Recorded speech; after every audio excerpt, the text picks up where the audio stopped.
Et bonjour à toutes et tous YouTube, j'espère que vous allez bien et j'espère que vous êtes en forme également. On se retrouve aujourd'hui pour se parler un petit peu des énergies du mois de septembre 2025, déjà la rentrée.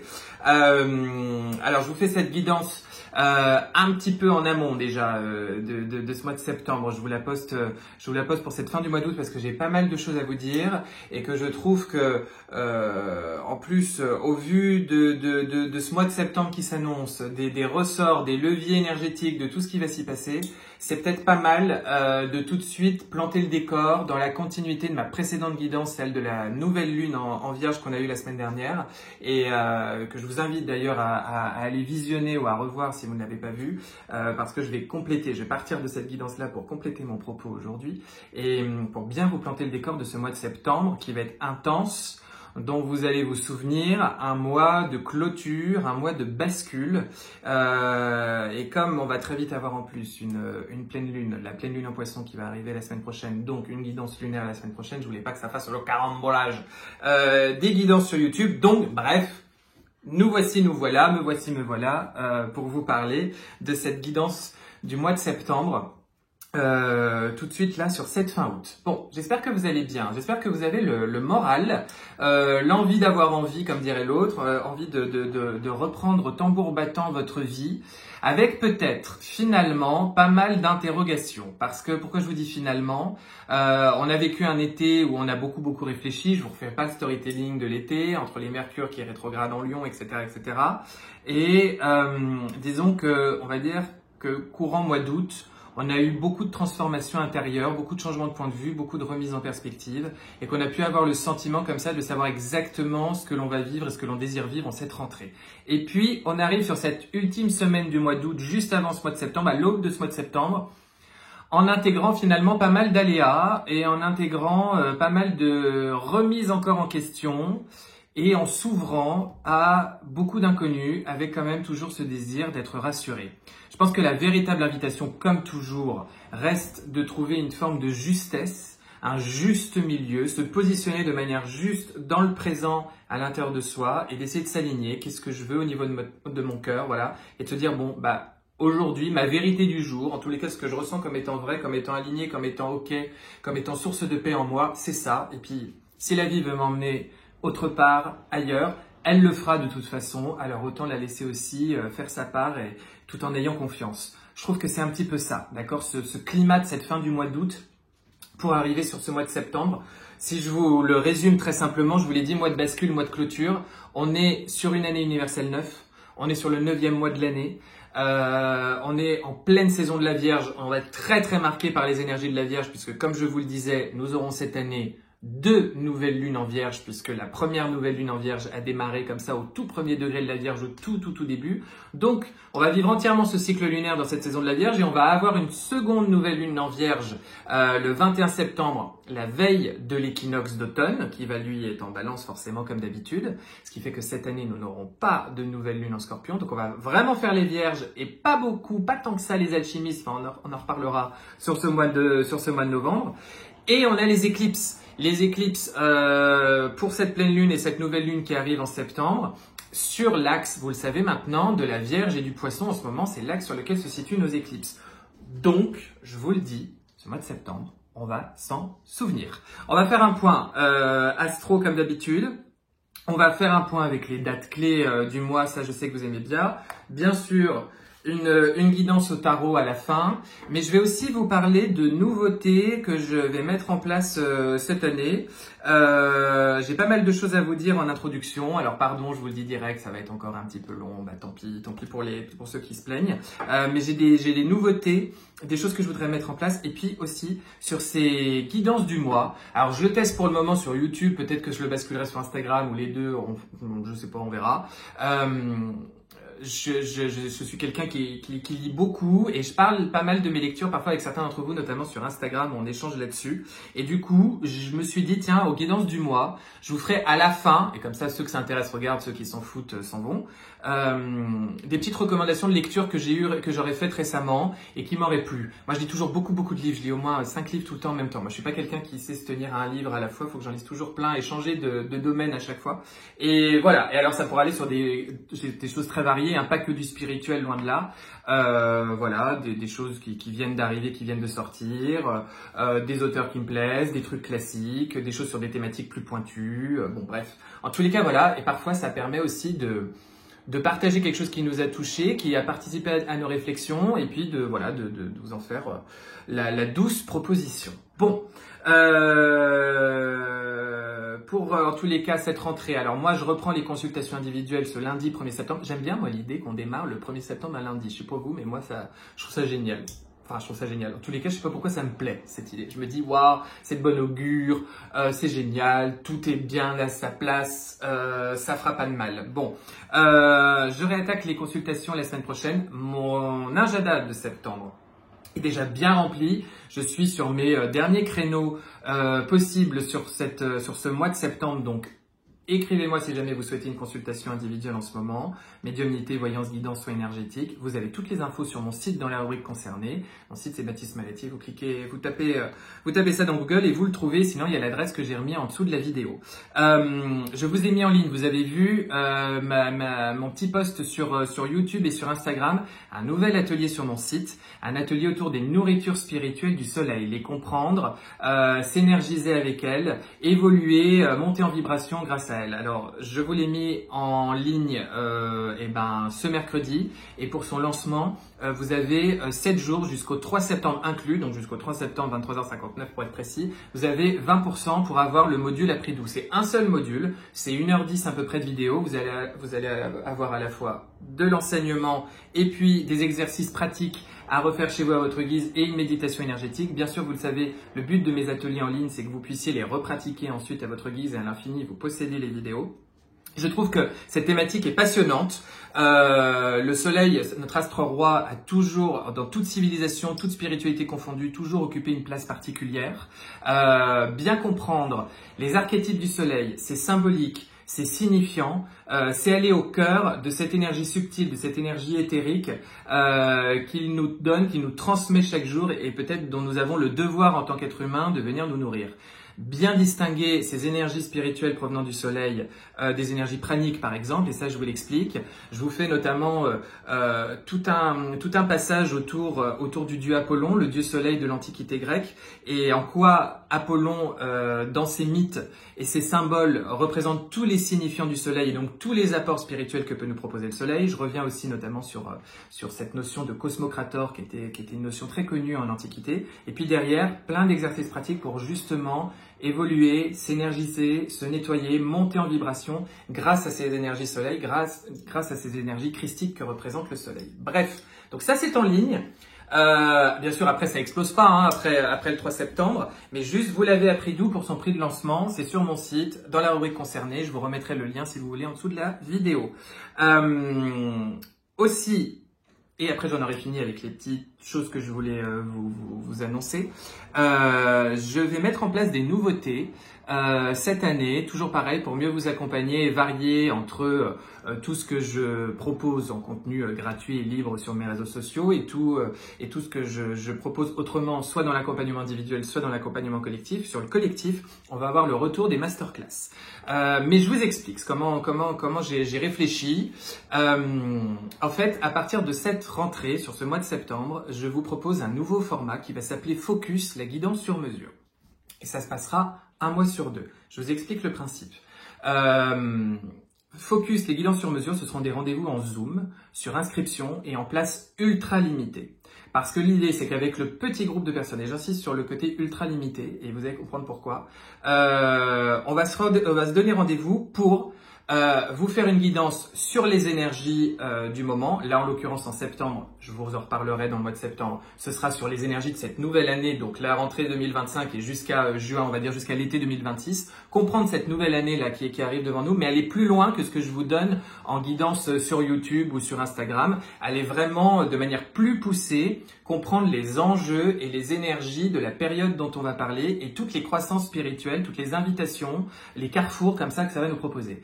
Mais surtout, une fois que je vous aurai un petit peu expliqué ça, avec les participants, je prends quelques minutes par personne pour vous faire une petite guidance sur mesure de ce qui vous attend cette année, de ces fameux enjeux, de ces fameux leviers, de ces fameuses croissances qui vont vous être proposées. Vous aurez droit à chacun à une question par personne. Bon, ça s'appelle du coup Focus, la guidance sur mesure.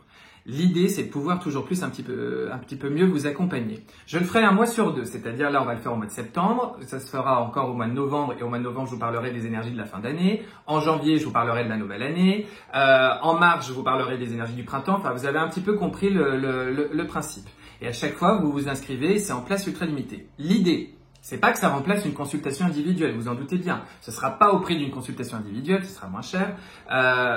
L'idée, c'est que si vous voulez aller plus loin dans la compréhension des enjeux qui arrivent devant vous et de comment ça va s'articuler avec votre cas précis dans ces grandes lignes, mais avec des bons conseils derrière, eh ben c'est fait pour vous. Donc, on s'inscrit pas à ce genre de soirée pour avoir, si vous voulez, aborder les sujets chauds, des grands traumas de votre enfance, des grandes problématiques de santé. C'est pas là le lieu. Voilà, ce qui mérite une certaine amplitude de travail, mérite que vous offriez cette amplitude de travail. Donc ça, c'est la consultation individuelle où je passe 1h30 avec vous quand même. Là, l'idée, ce sera quand même d'aller mieux comprendre des énergies, mieux voir comment ça s'articule et pouvoir comprendre ses orientations et avoir le droit de poser une question pour mieux cheminer. Voilà, c'est-à-dire que c'est ce que je vous propose sur YouTube, mais en sur-mesure.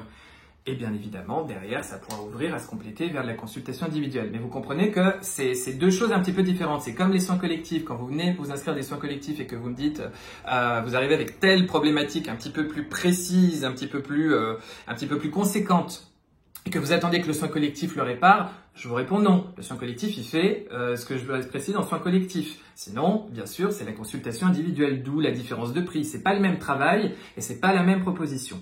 Les mois où je ne fais pas Focus, la guidance sur mesure, donc il sera rendez-vous en Zoom, vous retrouverez les masterclass comme on en faisait l'année dernière, sauf que cette fois-ci, ce seront des masterclass, alors là, libres, c'est-à-dire que vous êtes beaucoup plus nombreux, vous n'êtes pas limité en nombre de places, mais cette fois-ci, on sera sur des thématiques plus philosophico-spirituelles, psycho-initiatiques, enfin voilà, quelque chose d'un petit peu plus large, où il y a tout un enseignement derrière avec des clés et des réflexions qui vous seraient proposées, et ensuite un échange avec les participants, d'accord? Et là encore, ça se passera en Zoom.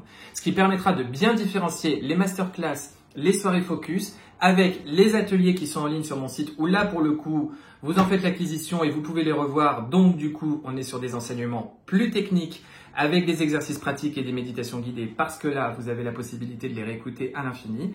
Et ça se complète encore une fois avec la consultation individuelle, où là, je suis vraiment sur vous pendant 1h30, sur la guidance et sur le soin. Et c'est encore différent de ce que je peux vous proposer en gratuit, en libre sur YouTube et sur Instagram. Vous avez compris? Voilà, ça, je vous en reparle dans le mois de septembre, mais c'est ce que je souhaite vous proposer désormais pour toujours plus varier les plaisirs et être le plus complet possible. Bon, les rageux vont hurler, nous sommes à 13 minutes et nous attaquons vraiment maintenant, parce que je vous ai déjà un peu planté le décor de ces énergies du mois de septembre. Mais on attaque vraiment maintenant mon propos du jour. Alors, je voudrais démarrer par parler des éclipses. Parce que peut-être que ça vaut la peine de préciser pour certains d'entre vous quand même pourquoi c'est important les éclipses, qu'est-ce que ça impacte en astrologie. Si vous voulez, les éclipses, c'est toujours en astrologie un moment où l'énergie qui est proposée par les astres est intensifiée. On est comme sur une proposition à la fois de reset, de remise à zéro, de remise à jour des choses et un effet accélérateur, bascule, un temps conséquent, un temps important qui fait qu'il y a un effet un petit peu avant-après. Vous voyez, il y a toujours quelque chose de plus intense. Dans des temps anciens, forcément, quand on parlait des éclipses, imaginez-vous bien, avec en plus l'effet spectaculaire et les données, les connaissances scientifiques et autres que nous n'avons pas aujourd'hui, que nous avions pas à l'époque et que nous avons aujourd'hui plutôt. Bon, c'était toujours des moments où on associait ça à des moments un peu de crise, à des moments intenses. On pouvait même supputer que les dieux avaient vraiment quelque chose à nous dire, voire nous grondaient, voire étaient dans quelque chose de punitif. On craignait les éclipses parce que c'était toujours quelque chose où on associait associer ça avec une vraie rupture, avec un vrai changement de temps, changement de cycle et quelque chose voilà, on parlait de crise à ce moment-là, voire de colère des dieux. Bon. Aujourd'hui, c'est pas qu'on ne peut plus associer ça à ça, mais disons qu'on relativise, on a d'autres données, on vit la vie d'une autre manière et on associe surtout les éclipses avec cette idée de crise intérieure, de crise psychologique, de crise spirituelle, en tous les cas de moments effectivement de bascule où il y a peut-être des changements profonds qui vont s'opérer parce qu'il y a une intensité énergétique plus importante qui se fait là-dessus. Comment ça marche les éclipses? Bah forcément, vous savez, l'astrologie telle qu'on la connaît aujourd'hui, c'est cette course figurée du soleil autour de nous et qui passe par les 12 signes astrologiques. Et puis la lune, elle aussi, vit son cycle. Et puis il y a un moment où ces deux-là, ils se croisent.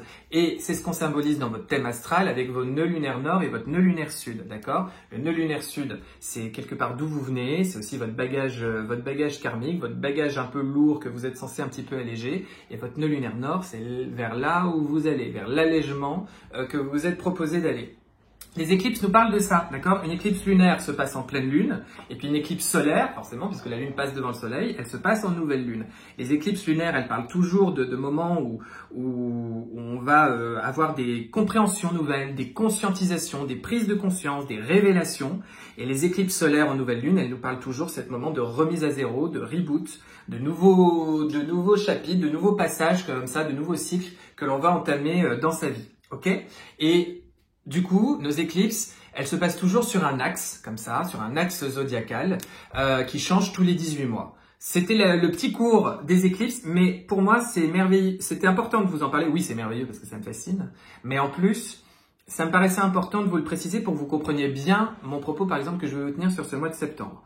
Nous sommes en ce moment sur des éclipses qui se passent depuis janvier 2025 sur l'axe de la Vierge et du Poisson.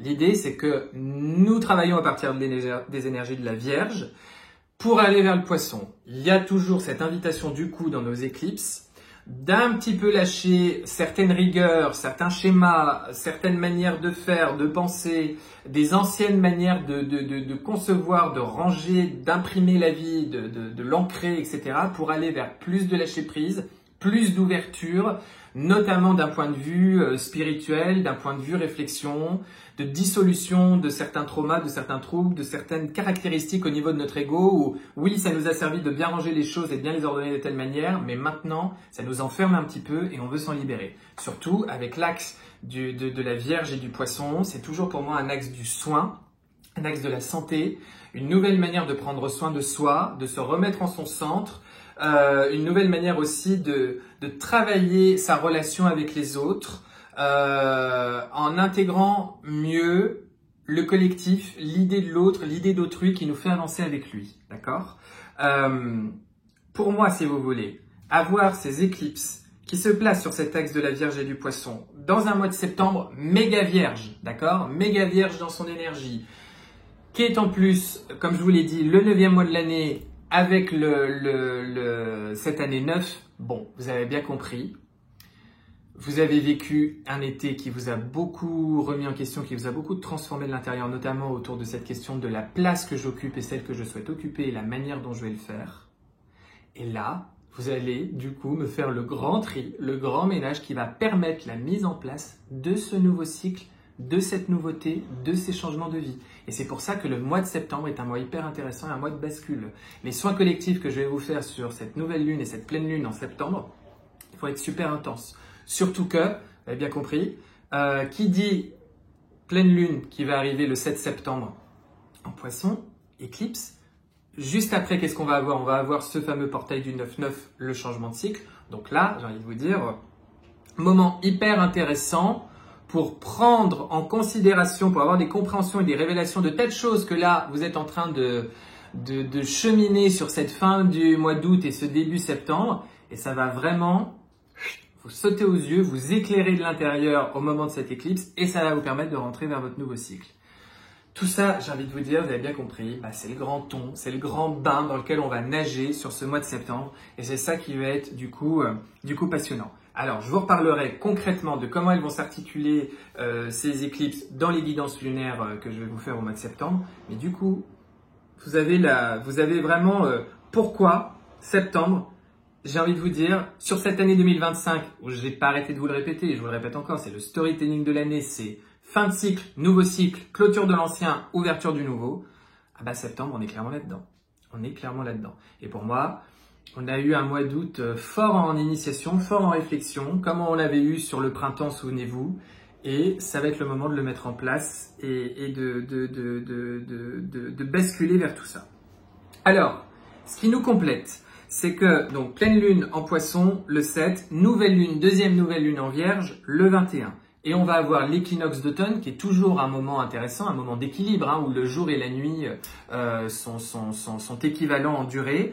L'équinoxe d'automne qui nous ouvre vers la balance le 22. Vous avez bien compris que là aussi, moment très important de ce mois de septembre, où justement, on aura fait le reset et on va basculer dans un nouvel équilibre.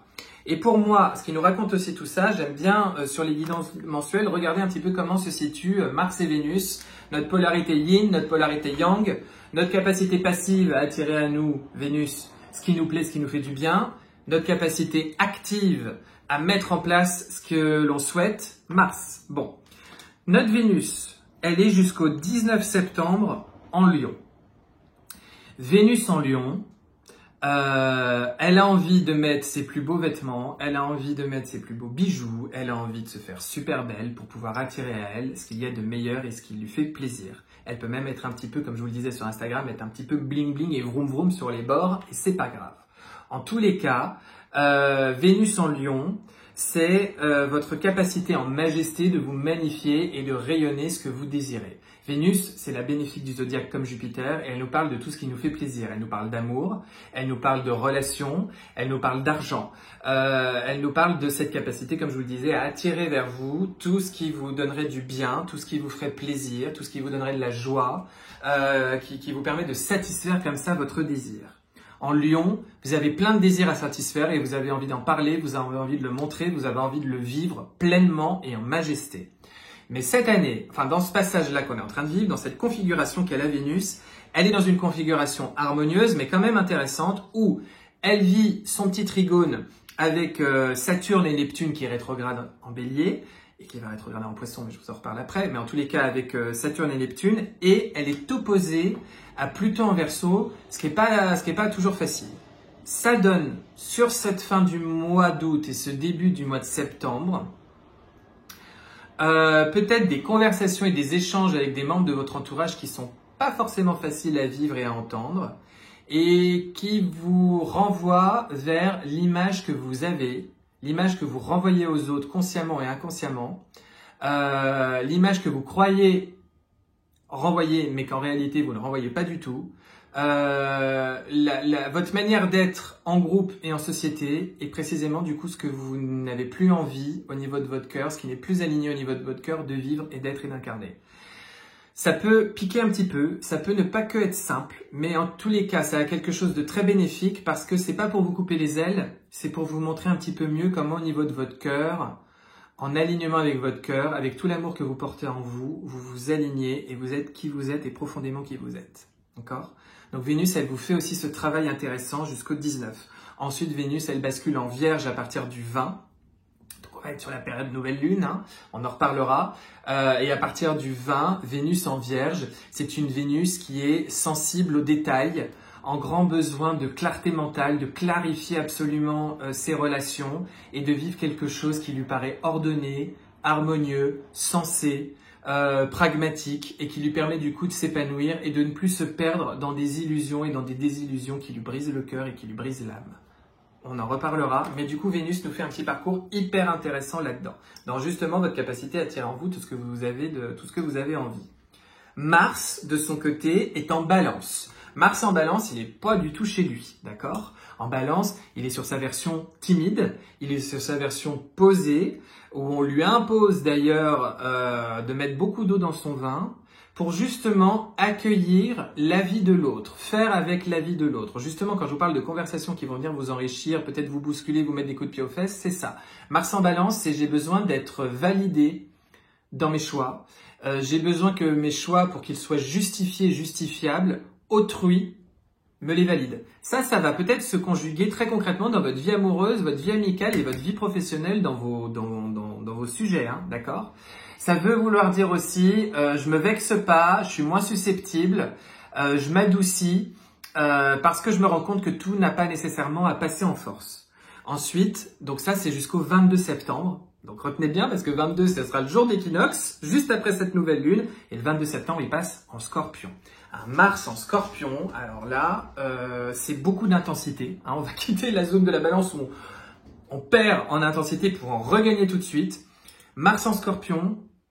Après tout ce temps de réflexion en balance, vous allez remettre les bouchées doubles. Mars en Scorpion vous donne de l'endurance, de la force face à l'adversité. Il vous donne même une capacité à ne pas avoir peur de ce qui s'oppose à vous, parce que derrière ça, vous allez avoir le sentiment que ça vient vous renforcer, que ça vient vous nourrir, que ça vient vous challenger, que ça vient même vous apporter beaucoup de choses, et vous vous rendez compte que vous savez résister aux tempêtes autour de vous. Mars en Scorpion peut booster votre libido, en tous les cas vos désirs et votre appétit sexuel, booster toute cette zone du plaisir et la satisfaction de vos plaisirs dans tout domaine, vous rendre beaucoup plus perméable à des impulsions internes, quelles qu'elles soient, à des impulsivités émotionnelles, quelles qu'elles soient, vous donner des envies de piquer pour défendre votre territoire. Bref, il va vous rendre, combatif, endurant et plein de force pour mettre en place vos projets. Donc, vous m'avez compris que la danse que vont nous jouer Vénus et Mars, notre yin et notre yang, sur ce mois de septembre, où ils vont tous les deux changer autour de la nouvelle lune et autour de l'équinoxe de signe, bah ça va changer la donne. Parce que du coup, encore une fois, le fruit de vos éclipses, le fruit de vos réflexions vont se faire sentir et vont se percevoir ensuite. Ok ? On y reviendra tout au long de ce mois, mais c'est vrai que pour moi, il y a pas mal de choses où vous pouvez être en interrogation. C'est ce que je vous disais en introduction de vidéo. Vous pouvez avoir des doutes. Et comme je vous le disais sur Instagram, l'invitation du mois d'août a pu être de je cherche à trouver du confort et accueillir un certain confort dans l'incertain. Et vous arrivez avec ça sur ce mois d'août, sur cette fin août et sur ce début septembre. Il y a pas mal de choses qui vont s'éclairer, qui vont trouver conscientisation et révélation autour des éclipses. Et vous allez ensuite pouvoir le mettre en branle ensuite. Ok ? Donc ne soyez pas, soyez attentifs à ça. Bien sûr, la consultation individuelle peut être une aide dans tout ça. Rapidement quand même, et je vous le précise, Uranus en Gémeaux en ce moment joue vraiment la dynamique chambouleur, chamboule tout, perturbation de l'univers. Pour moi, Uranus en Gémeaux, c'est un petit peu la main de l'univers, la main des dieux qui vient perturber un petit peu votre algorithme, perturber un petit peu votre tableur Excel interne et qui vous amène son lot de surprises, d'inattendus et de soudaineté qui vous convoque à ce vers quoi vous êtes destiné, ce vers quoi vous êtes rappelé. Et vous allez le voir et vous allez le percevoir. Maintenant, ce qui est très important, et c'est aussi en soi pourquoi 2025 ne reste qu'une bande d'annonces de 2026 et pourquoi on est vraiment sur une idée de fin de cycle, c'est que Saturne et Neptune qui étaient en Bélier et qui rétrograde en Bélier, bah maintenant ils vont bientôt tous les deux s'acheminer vers le Poisson. Alors pour notre Neptune, ça se fera que courant octobre, mais pour notre Saturne, ça se fait là à partir du 1er septembre. Saturne qui rétrograde non plus maintenant dans le Bélier mais dans le Poisson et qui reviendra dans le Bélier en mouvement direct au 14 février, donc pour la Saint-Valentin 2026. On en reparlera là aussi. Ben ça veut dire qu'il y a pas mal de choses qui ne se sont pas mises en place pour le moment dans votre vie, qui se mettront en place que plus tard, et vous comprendrez pourquoi ça n'est pas pour rien et que c'est important pour vous. C'est une invitation globale à toujours mieux préparer et revoir vos schémas pour être fondamentalement prêt pour ce changement de cycle. Ok ? Et ça, on en reparlera également, mais voilà. Ça va aussi perturber certaines dynamiques de projet et vous comprendrez pourquoi il y a certains retards et certaines choses qui se basculent un petit peu, qui se décalent un petit peu dans le temps. Inversement, et vous comprendrez pourquoi, à contrario, il y a d'autres choses, bah boum, c'est maintenant que ça doit être traité, c'est maintenant que ça va se faire parce que c'est là que c'est ok, c'est maintenant qu'il y a cette bascule. Ok ? On reviendra sur tout ça. Mais vous allez le sentir et j'ai été obligé quand même de vous le préciser. Les dates clés, j'ai toujours l'impression d'annoncer les chiffres du loto, les dates clés de ce mois, c'est le 7. Vous avez bien compris, c'est le 7, 8, 9. Pour moi, 7, 8, 9, moment clé, le 12 et le 24, le numéro complémentaire, le 24. Ok? Allez, un petit point avec le tarot. Un petit point avec le tarot. Pour moi, on va se faire un tirage en croix sur cette énergie du mois de septembre. Au cœur du mois de septembre, et ben, pas mal de réflexions dans tous les sens. La 5 de bâton. Oui, j'étais en train de bugger. La 5 de bâton. La 5 de bâton pour moi vous parle de quelque chose qui n'est pas tout à fait aligné à l'intérieur de vous et qui va trouver son alignement en septembre. C'est comme si au-delà de vos prédictions, vos envies, ce que vous avez posé comme belle intention et comme projet, il y avait quand même certains éléments où vous sentez que ça chatouille un peu, c'est un peu bancal. Quand vous le posez à l'intérieur de vous en méditation, vous sentez que dans le ventre, dans le bas-ventre, à l'intérieur de vous, c'est dans le corps, vous voyez, c'est pas totalement ok, c'est pas totalement ça. Et vous allez rencontrer pourquoi courant du mois de septembre, notamment avec ces éclipses, et vous allez vous acheminer vers un petit peu plus de paix. 5 de bâton peut nous parler également un petit peu de tension, toujours pareil, de peut-être de conflits relationnels, d'échanges un petit peu vifs, houleux, mais qui restent porteurs pour vous avec les autres.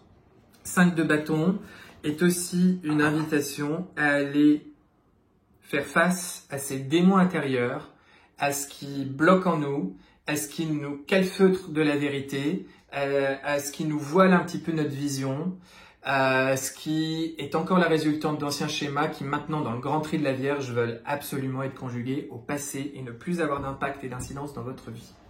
Dans votre tête, au niveau de ce mois de septembre, j'ai arrivé, c'est la 10 de bâton. La 10 de bâton vous parle de ce changement de cycle, tout simplement. 10, voilà, ça suffit. Là, dans votre tête, il y a vraiment l'idée de « je veux la suite », je veux du tout beau, du tout neuf, je veux autre chose, je veux autrement, je suis rincé et fatigué de ce que j'ai vécu jusqu'alors et dans ma tête, je suis prêt à me remettre encore en question s'il le faut pour pouvoir choper les clés de compréhension qui me sont nécessaires pour aller vers ce nouveau cycle. Ok ? 10 de bâton peut nous parler aussi d'une fatigue mentale et d'une fatigue nerveuse sur ce mois de septembre. Ce qui va vous aider sur ce mois de septembre, ce qui va vous aider, pas mal de 8 d'épée. Ce qui va vous aider, c'est beaucoup de réflexion sur vos peurs et ce qui vous empêche d'accomplir vos croissances. Ouais. Ce qui va vous aider, c'est de faire face à vos peurs. Avec cette 5 de bâton aussi dont on a parlé, c'est de faire face à vos peurs, c'est de faire face à vos doutes, c'est de faire face à votre mental et d'aller couper la tête des serpents à l'intérieur de vous.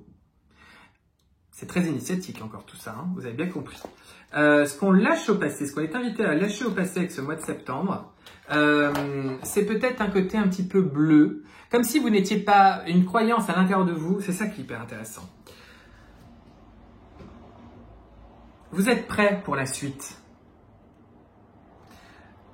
En laissant derrière vous le valet d'épée, vous laissez derrière vous une dimension un petit peu encore naïve, innocente, une manière de croire que vous êtes encore un petit peu fébrile, que vous êtes encore un petit peu bleu pour votre suite.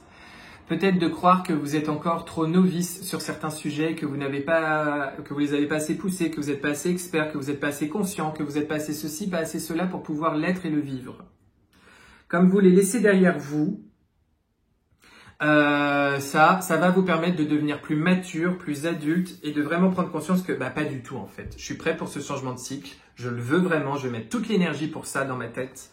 Ce qui m'aide, c'est de prendre conscience que du coup, j'ai tous ces blocages et ces peurs mentaux que je vais pouvoir me débarrasser. Et au cœur de tout ça, c'est bien cette tension interne, ces démons internes, ce conflit interne qui va pouvoir se libérer. Ok ? Il y a vraiment une idée de bascule, je ne peux pas vous le dire mieux. Et on va vers quoi ? Sur ce mois de septembre, on va vers quoi ?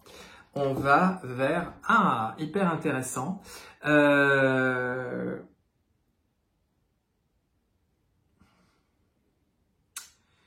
Pour moi, vous allez aller vers une libération interne. Comment vous dire ? Il y a vraiment cette idée... J'ai quitté une zone où je me reposais sur d'anciens fondements, sur d'anciens acquis, sur une ancienne manière de me voir et de me percevoir, que je croyais être moi, que je croyais être porteuse, mais en fait ça ne l'était pas. Et comme je vais me libérer de ça, Je vais pouvoir laisser rentrer beaucoup d'espace pour la nouveauté et beaucoup de bonheur du coup. Même là où je n'aurais jamais pensé lâcher cette main, lâcher ce système, lâcher cette relation, lâcher cette croyance, etc., etc. parce que je pensais que ça faisait vraiment partie de moi et de ma vie.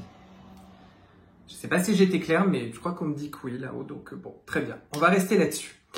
Je vous souhaite un très joli mois de septembre. Je vous fais mes petits partages, mes humbles partages de lecture que j'ai eu cet été. Alors, c'est pas que ça que j'ai lu cet été, mais disons que c'est ça que j'avais envie de vous parler parce que je trouvais ça intéressant. Le premier est un livre que vous avez peut-être pas mal entendu parler, que certains d'entre vous ont lu. C'est Mon vrai nom est Elisabeth d'Adèle Lyon. C'est aux éditions du Sous-Sol. J'ai l'impression d'être à la grande librairie. C'est un livre qui a fait pas mal de bruit et que on m'a recommandé et je me suis mis à le lire cet été, que j'ai trouvé très intéressant, notamment aussi quand on traite, bon moi dans mon métier, mais aussi dans ma vie personnelle, mais comme vous, pas mal de questions transgénérationnelles et de ce que l'on hérite de notre écosystème familial. C'est un livre qui est assez dur dans sa thématique de base. C'est l'histoire de, c'est autobiographique. Adèle Lyon, elle doit avoir à peu près dans mes âges. C'est une jeune femme qui va venir aller à la rencontre de son histoire familiale et du secret de famille autour notamment de son arrière-grand-mère qui s'appelle Elisabeth. Mon vrai nom est Elisabeth et cette Elisabeth qu'on appelle Betty, il y a une chape de plomb sur son histoire qui pourrit l'évolution de cette famille, notamment sur divers points, que par exemple dans l'histoire de sa famille, pour cette Adèle, au niveau des femmes par exemple, elles déclenchent leurs règles assez vite dans leur vie. Bon, il y a des tas de choses comme ça qui font qu'il y a des mécaniques qui ont l'air de se mettre en place et la vraie question c'est pourquoi. Cette femme, cette arrière-grand-mère, on découvre qu'elle a été malade, qu'elle était notamment schizophrène, dans une époque où être une femme, voilà, et être une femme malade, être une femme schizophrène dans son mariage, dans ses relations, bon, ça a posé certains problèmes. Et on va découvrir qu'elle se sera faite lobotomiser par son mari et par son époux. Je vous en dis pas plus. C'est assez facile à lire au sens où c'est extrêmement bien écrit. On s'identifie rapidement au personnage autobiographique de l'auteur qui va partir à l'enquête et à la recherche comme ça de la véritable histoire de cette arrière-grand-mère, où elle va rencontrer à la fois des personnes de sa famille qui vont saluer sa démarche, d'autres qui vont s'en méfier, d'autres qui vont expliquer que non, c'est pas bien de se poser ces questions-là, que les silences ils sont faits pour quelque chose, ils nous protègent et qu'il vaut mieux ne pas aller voir ce qui se passe derrière certaines portes. D'autres vont se montrer extrêmement méfiants et critiques pour finalement s'ouvrir en cours de route.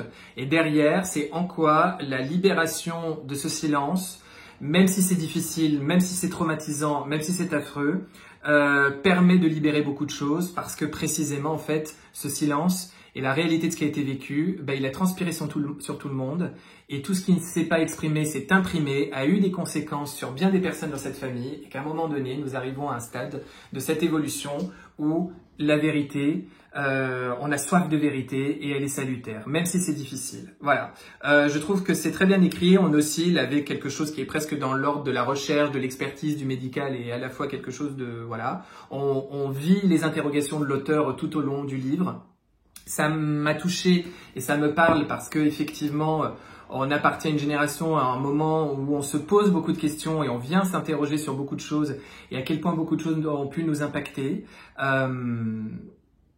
Voilà, j'ai trouvé que ce livre était tout à fait pertinent. Il vient aussi, bien sûr, toujours pareil, traiter de la question des femmes, de ce que c'est qu'être une femme et de ce que ça a été, je m'exprime mal, pardon, parce que c'est un sujet qui me touche beaucoup, que je rencontre beaucoup en consultation, mais aujourd'hui, on est sur une vraie libération de la parole de la femme, il y a un changement de posture et de ton sur ce que c'est qu'être une femme dans ce monde, et c'est bienvenu, avec aussi des choses très excessives, mais qui en tous les cas montrent qu'il y a un changement de société qui s'opère, et il y a des destins de femmes comme ça qui nous habitent, qui habitent tous notre inconscient collectif, qui habitent toutes nos familles, et qui font qu'en réalité, ça nous impacte énormément, et ça impacte ce que nous sommes en tant qu'enfants, en tant que petits-enfants et petits-enfants de tout ça, que l'on soit des garçons ou des filles dans cette incarnation. Et en tous les cas, je trouve que ce livre, il participe à toutes ces réflexions-là, mais avec beaucoup, beaucoup d'intelligence. Pour moi, c'est du féminisme intelligent. Et voilà, j'ai trouvé ça pas facile, hein. Il y a des moments, c'est pas facile, mais tout à fait passionnant. J'espère en avoir bien parlé, j'ai l'impression, voilà, parce que je trouve que c'est très pertinent. Et maintenant, je vais vous parler aussi de ce livre-là que j'ai adoré, Feu sacré de Cécile Guilbert chez Grasset. Alors, c'est un livre qui sort la semaine prochaine, je crois. Moi, je l'ai eu en avant-première, mais c'est un livre qui sort le 3 septembre. C'est un livre très intéressant. Cécile Guilbert, elle a écrit pas mal de choses déjà. Elle a une 60aine d'années. C'est autobiographique là encore. Cécile Guilbert, c'est une intellectuelle. C'est une passionnée de Rimbaud, de Nietzsche. Qui a écrit sur Saint-Simon, etc., et qui, à un moment donné, va raconter finalement sa rencontre avec le spirituel, sa rencontre notamment avec l'hindouisme, qui est présent dans sa famille, et dont, adolescente, jeune femme, elle va vraiment mettre ça sous le tapis, elle va se positionner contre, elle va le railler, elle va s'en moquer, bref, elle va vivre ce que l'on peut tous vivre, c'est-à-dire des expériences de vie qui font que, on aborde la vie d'une certaine manière, et puis à un moment donné, le spirituel vient toquer à notre porte d'une certaine manière, suite à des deuils, suite à certains événements, et du coup, d'un seul coup, on vient ouvrir cette porte et rencontrer quelque chose. Et ce que je trouve très intéressant, c'est que d'une part, je trouve que quand on vient nous parler toujours d'un cas personnel, on touche toujours quelque chose d'un petit peu universel. C'est extrêmement bien écrit. Pour moi, ces deux livres sont extrêmement bien écrits. Ça, c'est extrêmement bien écrit. C'est très lettré, c'est très cultivé, c'est riche en références. Enfin, je trouve ça, voilà, même quand on n'est pas d'accord avec elle, mais c'est sa vie et son... En tous les cas, je trouve ça intéressant et pertinent la manière dont c'est posé, dont c'est proposé. C'est très intime aussi. Il y a beaucoup de choses dans le livre. Aussi bien des portraits de personnages de la famille, des portraits d'une époque, des portraits d'elle, de cette jeune femme, de ses envies, de ses désirs, de ses amours, de ses croissances. Et finalement, comment cette rencontre avec le spirituel et le spirituel qui vient d'Inde, qui est pas un spirituel qui m'a le plus porté moi personnellement dans ma vie, mais qui du coup m'a appris aussi pas mal de choses, à part le bouddhisme personnellement, mais voilà, là pour le coup on parle d'hindouisme, comment c'est venu se conjuguer avec la philosophe et l'écrivain qu'elle est et qui a eu l'habitude de se réfléchir et de se poser beaucoup de questions, mais par Heidegger, par Nietzsche, par des poètes, par Rimbaud, par Rilke, par tout un tas d'autres, mais pas par ce levier spirituel et qui va venir compléter et l'enrichir. Et Feu sacré, ça nous parle de ça. Et je trouve ça passionnant et j'ai trouvé ça très intéressant. Il sort la semaine prochaine. Et si jamais ça vous intéresse et ça vous parle, je vous le conseille vivement. Voilà, moi c'est les deux lectures qui m'auront marqué cet été. Et voilà, j'avais envie de vous les partager. Ça peut donner des idées à certains. Et je me dis qu'au cours des guidances du mois, par exemple, voilà, je vous reparlerai aussi des lectures que j'aurais eues. Je vous embrasse. Passez un très très beau mois de septembre et je vous dis à bientôt.